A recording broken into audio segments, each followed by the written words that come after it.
Dragi SP-ovci, sem Barbara Kokalj, zasebna detektivka. Oglejte si oddajo Moj SP in ugotovite, kaj lahko počnete v času bolniškega staleža, če ga sploh kdaj imate.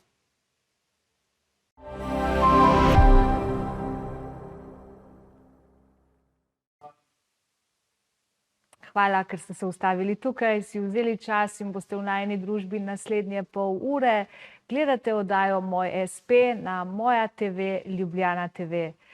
Danes je z mano v moji družbi strašno zanimiva sogovornica Barbara Kokalj. Barbara je zasebna detektivka, ustanoviteljica detektivske agencije Kokalj in detektivi.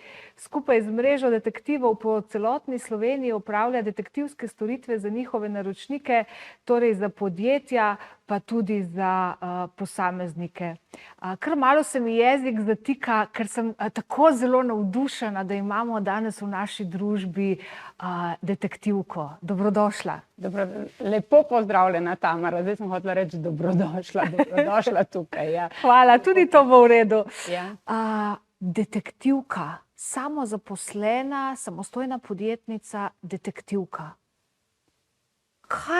Kaj počne detektivka? Meni se učke kar svetijo, jaz si predstavljam en hollywoodski ali pa turški film, kjer opazujem te detektivske zgodbe, kako se skrivajo, lovijo zločince, se postavljajo v zelo nevarne situacije. Slovenski detektivi tudi to počnete? Ne, tako kot v hollywoodskih filmih zagotovo ne. Čeprav mislim, da smo si na začetku kariere ali pa vsak, ki sliši detektiv, si predstavlja, da izgleda to približno tako. Potem pa pademo na tista malo bolj realna tla, kjer nas omejuje zakonodaja pri tem, da bi lahko počeli čisto vse, kar nam pade na pamet. Počnemo lahko seveda vse, kar nam je dovoljeno po zakonu o detektivski dejavnosti. V večini primerov pa so to kakšne kontrole pa nadzori bolniških staležev. Detektivi ločimo namreč med kontrolo in nadzorom, o tem bom majčkeno kasneje povedala.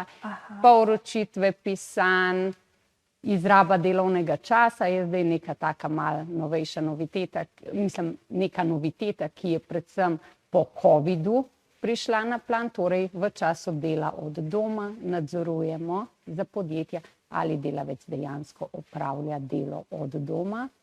Pa ima nadzore v zvezi z zlorabo potnih stroškov, kakšne alkoteste, pa droga teste na delovnih mestih.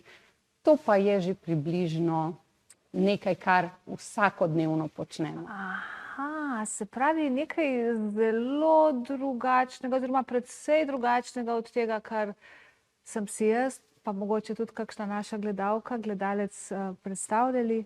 Ja, ampak bova še o tem, pa pojdiva čisto na začetek. Kako se je vse skupaj začelo? Kako se je Barbara nekega dne odločila, da bo postala detektivka in ali si že od nekdaj na neki samostojni poti ali je to prišlo kasneje? Dajmo na začetek. Če se vrnemo na začetek. Ne, nisem od nekdaj na samostojni poti, sem bila tudi jaz zaposlena v kar nekaj podjetij, se pravi, sem začela že kot študentka upravljati različna dela, potem sem se tudi redno zaposlila. Na samostojno pot sem pa prišla v bistvu tako, da sem iz enega od podjetij, kjer sem bila zaposlena, po detektivu so mi vročali odpoved pogodbe o zaposlitvi iz poslovnega razloga. In takrat sem se tudi sama prvič srečala z detektivi, ker namreč to je bilo meni nekaj groznega, kaj me zdaj detektivi iščejo, me lovijo. No, so mi vročili to odpoved, takrat sem se je začela zanimati, kdo so detektivi v Sloveniji, s čim se ukvarjajo, in sem rekla, to bom tudi jaz. Takrat sem šla pač narediti ta detektivski izpit, sem ga uspešno opravila v prvem roku, se zaposlila najprej pri očetu v podjetju, nato pa pot nadaljevala kot samostojna podjetnica. Od leta 2022 naprej sem samostojna, od 2017 do 2022 sem bila pa detektivka pri očetu v podjetju. Aha, se pravi, to obstaja prav en konkreten detektivski izpit. Je tako, je tako. Ne more biti torej vsak detektiv, ki si malo želi. Pogoj je najmanj 6. stopnja izobrazbe, potem pa je treba opraviti izpit, ki traja 80 ur, je tistega nekega teoretičnega dela, no. Sam izpit je pa kar zelo zahteven, je pa treba poznati praktično kar veliko oziroma kar ogromno zakonodaje, bom rekla, no. In če uspešno seveda opraviš izpit, lahko odpreš oziroma je pogoj, da odpreš svoje podjetje ali pa se zaposliš pri komu od detektivov. Okay. Za koga pa detektivi, torej ti si zdaj samostojna podjetnica, detektivka in imaš tudi mrežo detektivov, s katerimi sodelujete? Okay. Za koga oziroma s kom pa vi pravzaprav delate? Kdo so vaši naročniki?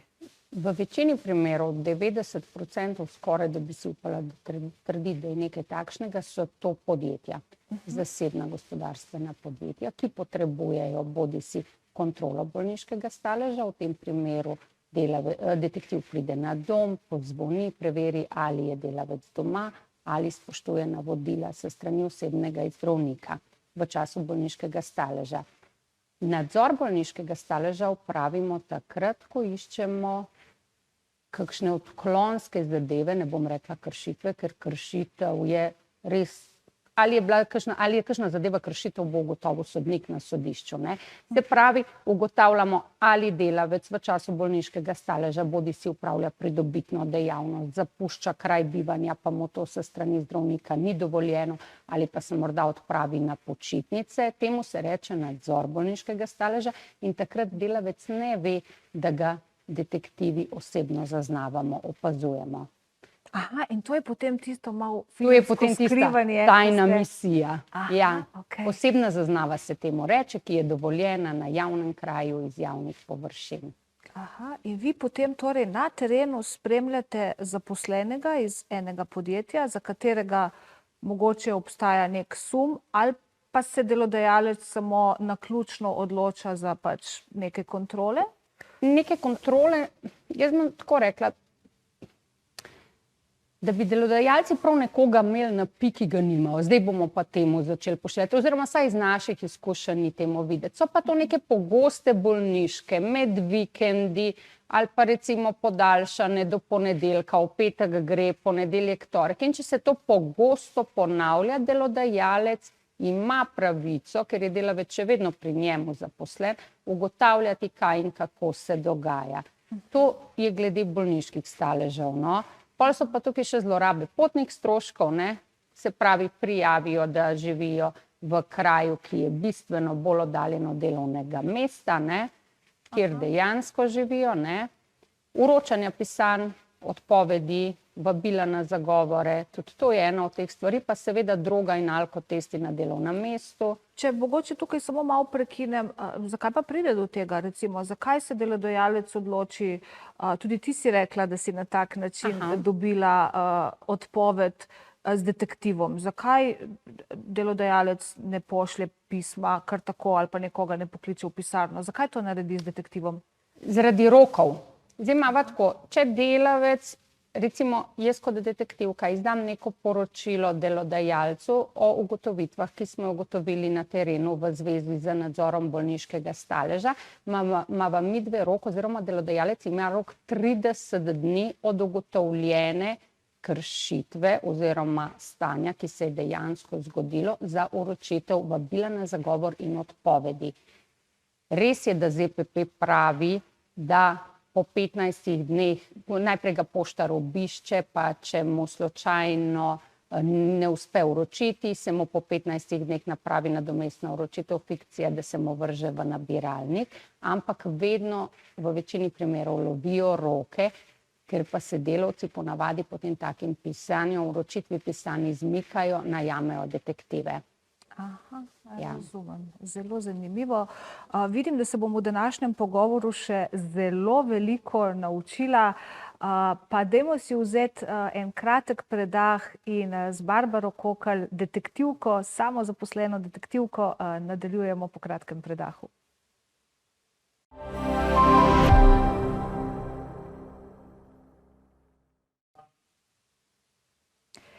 Dobrodošli nazaj v oddaji Moje SP na Moja TV, Ljubljana TV, SP-jevka Tamara Nanaja Trani sem z vami, v moji družbi pa danes detektivka Barbara Kokalj, tudi SP-jevka. Z Barbaro sva se ravno pogovarjali o tem, v katerih primerih delodajalci, podjetja najemajo detektive. Govorili sva o tem, da se to večkrat zgodi, ko je treba vložiti kakšne dokumente, ko je treba naslovniku morda dostaviti oziroma vročiti odpoved. Govorili pa sva tudi o bolniških odsotnostih in o tovrstnih nadzorih. Pa me zanima, a so samo delodajalci tisti, ki naročajo nadzore bolnišk svojih zaposlenih? Kako je recimo to z SP-ji? Vemo namreč, da nas je v Sloveniji več kot 105 tisoč samozaposlenih oseb. Tudi med nami se zaradi takšnih in drugačnih razlogov pojavljajo kakšne dolgotrajne bolniške odsotnosti. Torej takrat, ko smo na bolniški več kot 30 delovnih dni in takrat smo upravičeni do nadomestila države. Se kdaj zgodi, da tudi država želi preveriti, kako in kaj bolniško odsotnost upoštevamo SP-jevci? Seveda se zgodi, ampak v takem primeru pa ne nastopimo mi detektivi, ampak ima ZZZS laične kontrolorje, in SP-jevce kontrolirajo laični kontrolori ZZZS-ja. Ker seveda SP sam ne bo poklical detektiva, tako kot zasebniki naredijo, pridi me preveriti, ne? V tem primeru na vrsto pride država. Te laični kontrolori ZZZS-ja, jaz bom tako rekla, no, ne smejo opravljati dela, ki ga opravljamo detektivi, kot na način, da bi za delavcem hodili, opazovali, izvajali osebno zaznavo oziroma ugotavljali, kje se SP-jevec v času bolniškega staleža nahaja in to dokumentirali, fotografirali in podobno. Oni lahko pridejo na dom, pozvonijo, preverijo, ali je SP-jevec oziroma delavec doma v času bolniškega staleža, ter ali se ravna skladno z navodili izbranega osebnega zdravnika. Z temi navodili je tako, januarja je stopil v veljavo Zakon o interventnih ukrepih na področju zdravstva. Po novem bo vsak delavec, ki bo v bolniškem staležu, s strani osebnega zdravnika dobil točna navodila, kaj lahko počne, hkrati pa bo ta navodila po novem dobil tudi delodajalec v sistem. V nek enoten sistem? Enoten sistem, tako kot je z bolniškami, zdaj ta e-zvem sistem. V tem sistemu bodo točna navodila, kaj delavec v času bolniškega staleža oziroma SP-jevec lahko počne. In po teh navodilih se bo moral ravnati. Še vedno ima lahko dovoljene izhode v kraju bivanja, če bo tako rekel osebni zdravnik, izhode izven kraja bivanja, če bo tako rekel osebni zdravnik oziroma bodo zabeleženi v kartonu. Ne bo pa osebni zdravnik več tisti, ki bo odločal, ali delavec v času odsotnosti z dela zaradi bolniške lahko zapusti državo. O tem pa po novem odloča zdravnik Zavoda za zdravstveno zavarovanje. Ampak, oprosti, ker te prekinjam, to je torej možno? Ti, če si na bolniški, lahko zapuščaš državo? Ja, kar nekaj jih imamo, ki jih je normalno zapustilo državo, pri čemer jim je osebni zdravnik napisal, da imajo dovoljene izhode v tujino. Recimo, taki zelo tipični primeri se nam dogajajo poleti, delavec v petek odide iz službe in pove, da gre na bolniško. Seveda v petek detektivi opravimo kontrolo, delavec zdravnika še ni obiskal, pa že vnaprej pove, da bo od ponedeljka naprej v bolniškem staležu. Pride ponedeljek, delavec je v bolniškem staležu, ker je seveda napisal mail osebnemu zdravniku, ne vem, ali da se slabo počuti, kakorkoli. Osebni zdravnik mu bolniški stalež odpre, hkrati pa nam, potem ko smo ga detektivi obiskali, pa osebni zdravnik tudi napiše, da ima delavec dovoljene izhode v tujino, ne vem, rečva recimo od 1. do 10. avgusta. In ravno zaradi tega se zdaj uvaja nek tak nadzor oziroma navodila se spreminjajo v tem delu, da bo po novem zdravnik iz ZZZS-ja odločal, ali gre lahko v tujino v času bolniške ali ne. In to ni nekaj, kar se bo seveda zgodilo zelo na hitro. To je že sprejeto. Ne, mislim ta del, da ta zdravnik ZZZS-ja v petek bo težko odločil, da ti v ponedeljek že lahko potuješ v Umag.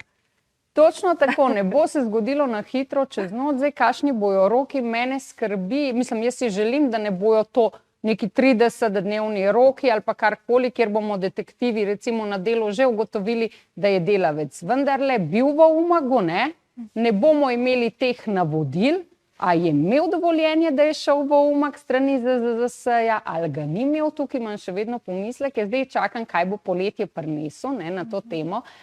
A je on imel dovoljenje ali ni imel, ker od tega so odvisni recimo tudi postopki naprej za delodajalca. Lovimo 30-dnevni rok, za vabilo na zagovor, za odpoved pogodbe, vkolikor recimo ne bi imel dovoljenja in podobno. Bomo spremljali, zdaj z veseljem me zanima, kaj se bo dogajalo. Jaz si želim, da bo v teh postopkih nekako hitro odločeno.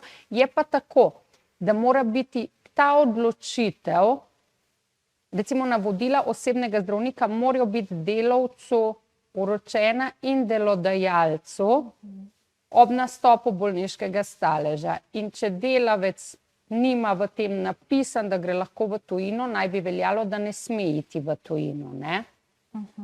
In to bo veljalo tudi za SP-je? Seveda, za vse na bolniških staležih, tudi za SP-je, ne samo za delavce, samo zdaj je, da verjetno, jaz si zagotovo upam trditi, da bo SP-jevci bolj kontrolirani s strani ZZZS-ja, ne?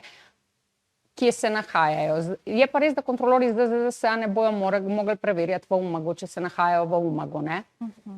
Si doma, nisi doma. Ok, se pravi, to je ta vidik, ko je SP-jevec lahko kontroliran strani uradne osebe, torej večkrat ZZZS-ja kot pa detektiva. Detektivi torej bolj kontrolirate zaposlene v podjetjih. Ampak a so kakšni primeri, ko pa vas tudi SP-jevci, lastniki mikropodjetij, najamejo? Seveda so, tisti, ki imajo več zaposlenih, ne? Oni so pa še v večji stiski. Recimo, če nek SP-jevec zaposluje mikropodjetje 4 delavce in od tega imajo enega konstantno v bolniškem staležu ali pa konstantno vsak petek ali pa vse praznike, ko pridejo recimo šolske počitnice, ne, pa zaprosi za dopust, pa tega ne dobi, pa potem vzame bolniški stalež, ne. V takem primeru pa nas najemejo tudi SP-ji, da preverimo, kako pa kaj se s tem delavcem dejansko dogaja, ker se veste, že en sam tak delavec v podjetju lahko neko klimo, slabo vzdušje naredi, ne? Če so to neke konstantne, seveda. Je pa res, da tega pri SP-jevcih ni veliko, ni pa zdaj to res kot v nekem večjem podjetju zasebnem, kjer imajo pa res zaposlenih 500 000 ljudi. Razumem. Ampak glede na to, da sva tik pred kratkim premorom, si ne moram pomagati, ne sedi ob meni vsak dan detektivka, SP-jevka, da bi vendarle vprašala, kaj pa fizične osebe? A fizične osebe tudi kdaj najemajo vaše storitve in za kakšne vrste storitev gre? Tudi fizične osebe najemajo, je tega manj kot podjetja, ampak tudi fizične osebe rabijo pa za kakšno dokazovanje, iskanje dokaznih gradiv in dejstev na terenu v zvezi s sodnimi postopki, ki potekajo pred sodišči. Kakšen tak tipičen slovenski primer so medsosedski spori zaradi služnosti, recimo, pa potem detektivi na terenu ugotavljajo dejanske poteke služnostnih poti, kako se dejansko uporablja in podobno. Potem dosti je primerov tudi v zvezi z izvajanjem stikov nad mladoletnimi otroci. Se pravi, imajo sodni spor, pa želi nekdo preveriti, ali se stiki dejansko izvajajo skladno z odločitvijo sodišča, ali pa morda, ne vem, oče, mama v tistem času, ko bi morala imeti stik, otroka prepustita nekomu drugemu. So pa tudi varanja, verjetno čakate na to, kot večina vseh, ki me vpraša. Tudi, ampak tle moramo pa pač povedati, da glede teh varanj, no, zdaj, če mislite, da pridete na sodišče pa rečete, žena me vara, mož me vara, zdaj pa jaz želim imeti vse zaradi tega, ker me vara, temu ni tako. A ni? Ne. Kaj bi mi pravzaprav dokazovali v tem primeru je lahko, da denar, ki je skupno premoženje dveh zakoncev ali pa izvenzakonskih partnerjev, ker izvenzakonska zveza dveh, ki živita na istem naslovu, ne, ali pa imata otroke, karkoli je skupno premoženje, porablja na nekom drugem, ga recimo vozi na neka draga potovanja, mu morda gradi kakšno hišo zraven, svoje, tega ni veliko, se je pa tudi en primer zgodil in podobno, kaj takšnega, no. V tem primeru bi iskali pač ali skupno premoženje nekoga porablja za neko tretjo osebo. To bi na sodišču možno bilo dokazati, ne. In takrat bi uporabili detektiva. Ja, takrat bi uporabili detektiva. Se lahko uporabi na tak način, da bi to na sodišču dokazovali, ne. Če pa za sebe želijo vedeti, so pa zagotovo tudi kakšni razlogi, zakaj želijo to vedeti, ne. V končni fazi moraš vedeti, s kom si vsak večer poslo deliš, a je ta oseba bila prej kje drugje, pa si ti lahko zaradi tega še celo kakšno spolno prenosljivo bolezen dobiš in podobno, ne. Še bi lahko nadaljevali ta pogovor, ampak čas naju preganja, tako da kratek odmor si vzameva in nadaljujeva ta zelo zanimiv pogovor z Barbaro Kokalj, espejevko.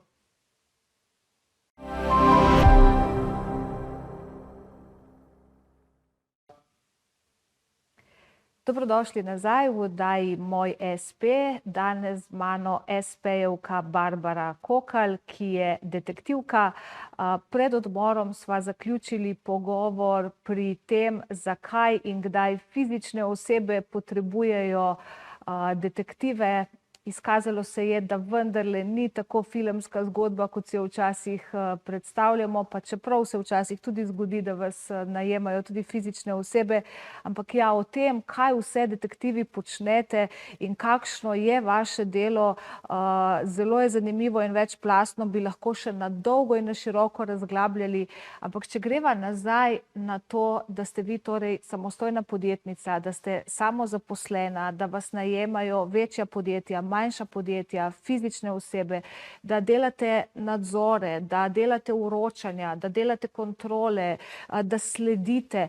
En kup enih stvari se vam dogaja v delovnem vsakdnevu, pa še mama si zraven. Kako poteka tvoj vsak dan kot detektivke? A poteka od ponedeljka do petka, od 9 do 5? Je kako drugače? Ne.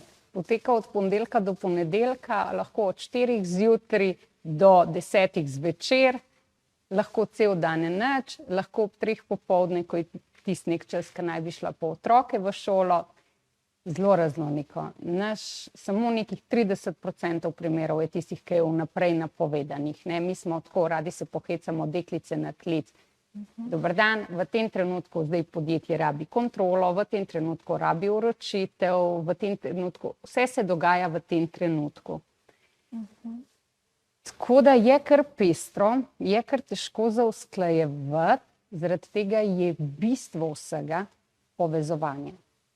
Povezovanje z ostalimi detektivi, z ostalimi espejevci. Pri nas detektivih je tako, da večina nas ima svoj espe, vsak svoj espe. In potem, ko pride do neke zadeve, pokličemo, lahko to opraviš in to je bistvo, kateremu jaz strmim. Zaradi tega sem tudi detektivsko mrežo naredila, www.detektivska-mreža.si, da jaz, ko dobim neko delo, če jaz upravljam delo v Ljubljani in dobim vročitev ali pa kontrolo v Krškem, Mariboru ali pa v Kranjski Gori, lahko pokličem detektiva iz regije, kjer živi in mi ta detektiv opravi to delo, hkrati pa tudi naročniku svoje storitve zagotovim nižjo kilometrino, izplačilo potnih stroškov, ker je to opravil detektiv iz kraja, kjer je določena zadeva se morala narediti. Tako da bistvo je v povezovanju. jaz pravim. Torej, detektivska mreža je torej mreža vas, detektivov, SP-jevcev, ki med sabo sodelujete, se podpirate. Tako je. Detektivska mreža, zaradi tega, ker samo eden recimo nekega nadzora bolniškega staleža ne more opraviti ali pa zelo težko ga opravi. Na terenu sta vedno potrebna dva. Sredi popoldne v Ljubljani se za nekom ne moreš voziti ali pa ugotavljati, kam bo šel, na kjer naslov bivališča, če recimo ugotavljamo zlorabo potnih stroškov. Morata biti vsaj dva detektiva, stranka vedno ji na pooblastilo napišemo, kdo od detektivov bo upravljal delo, v poročilu napišemo, kdo ga je upravljal in takrat vedno angažiran še enega od detektivov in bistvo je v povezovanju oziroma mreženju, da si med seboj pomagamo, saj jaz stremim k temu. Kako pa sicer dobivaš stranke? Je to po priporočilih, imaš, ne vem, oglase v časopisih, na televiziji, a so to kakšni listki po drevesih, kjer piše, če potrebujete detektiva, me pokličite? Večinoma kar od ust do ust gre, ne. Dosti strank dobim tudi od odvetnikov, z njimi ogromno sodelujemo, odvetniki rabijo za svoje naročnike, recimo ali vročitev ali kontrolo bolniškega staleža. V glavnem pa internet pa od ust do ust. Tukaj je pa neka glavnina. Pa tudi detektivi si med seboj pomagamo, ko gre nekdo na dopust, recimo ko grem jaz na dopust, ali jaz sprejmem pa dam nekomu drugemu ali priporočim detektiva recimo iz Kopra, iz Ptuja, tako da si kar pomagamo med seboj na ta način. Ko si na dopustu, je tvoj telefon vklopljen, je izklopljen? 24/7 vklopljen. 24/7. V bistvu sem že kar od telefona utrujena, pravim, no. Telefon je vklopljen skozi. Če bi bilo odloži telefon, pojdi na dopust, izklopi se, ampak smo ravno ugotovili, da je recimo bi šli težko na neko križarjenje, kjer si vsak dan v drugem mestu, ker ti moraš imeti zraven telefon, moraš imeti zraven računalnik, da v tistem trenutku spišeš pooblastilo, ga pošljaš stranki, pokličeš detektiva, ki bi lahko to opravil, če je kakšen nadzor, se moraš še javiti, pa še usmerjati, kako pa kaj, tako da to je nek način življenja, je pa absolutno, da si skozi na telefonu, ja. To smo v naših oddajah že večkrat slišali, ne, da biti SP-jevec, očitno detektiv še toliko bolj, ampak velikokrat biti SP-jevec je način življenja. Mislim, da je bilo 2 oddaji nazaj, ko sva se z gostjo, ki ima čistilni servis, pogovarjali o tem, da je imeti SP, kot bi imel še enega ali pa enega otroka, ne? Iz vidika te zahtevnosti, iz vidika tega, kako si praktično dosegljiv non-stop, ko se kadarkoli lahko karkoli zgodi in ko te seveda kar nekaj tudi stane, v smislu, da je treba zaslužiti bruto, kar sam, da lahko pač poplačaš vse dajatve, davke in ostale stroške. Res je, potem, če gledam iz svojega vidika, lahko zjutraj nič ne delam, popoldne, ko pa bi mogla se ukvarjati z otroci ali pa imeti čas za njih, me pa ni. Dostikrat me očitata. Ni mi všeč tvoja služba, tebe med vikendi ni, pa te kdaj popoldne ni, ampak ne moram jim pa, težko jim povem, jaz zjutraj sem pa cel dopoldne bila doma ali pa nekaj delala, ker to otrok ne zanima, plus še hujša stvar, pa je ti si skozi na telefonu, ne. To je pa ena tistih stvari, ki bi se jo mogla, ampak pol to bi za sabo pripeljali še nekoga zaposlenega, še to tisto si pa že kar težko privoščimo, ne, pri današnjih stroških SP-ja, ki so. Ja, res je. Hvala, ta pogovor je bil res zelo zanimiv, zelo izčrpen. Mogoče v parih sekundah imaš kakšen nasvet, kakšno navodilo, karkoli bi želela sporočiti vsem SP-jevcem, ki gledajo našo oddajo? Dragi SP-jevci, sledite svojim sanjam, vztrajate pri tem, kar ste si zadali. Če boste šli pa na bolniško, pa povejte zdravniku, kako pa kaj, in zagotovo bo prisluhnil vašim željam, potrebam.